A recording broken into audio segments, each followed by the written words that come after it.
Tired of juggling between your browser and Vscode just to grab the latest project files? I'm going to show you how to seamlessly pull code files from GitHub directly into Vscode, streamlining your workflow in under 2 minutes. First, make sure you have Git installed on your system. This is essential for communicating with GitHub.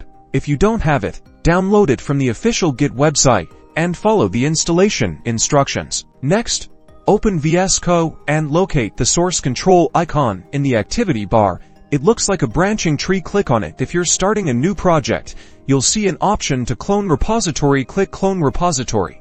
Now, go to your desired GitHub repository, your browser, and copy the repository URL. Paste the URL into the Clone from GitHub field in Vscode and press Enter. Vscode will ask you where you want to store the cloned repository on your local machine. Choose a suitable folder. Vscode will now start cloning the repository, which means downloading all the files and folders from GitHub to your chosen local folder. You'll see a progress indicator in the bottom right corner. Once the cloning process is complete, Vscode will automatically open the cloned repository. In the Explorer panel, you can now browse and edit the files just like any other project in Vscode. To keep your local repository synchronized with the remote repository on GitHub, regularly use the pull command in the source control view.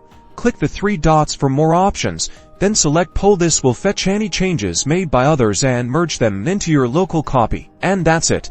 You're now pulling code from GitHub like a pro. Enjoy a cleaner workflow and happy coding.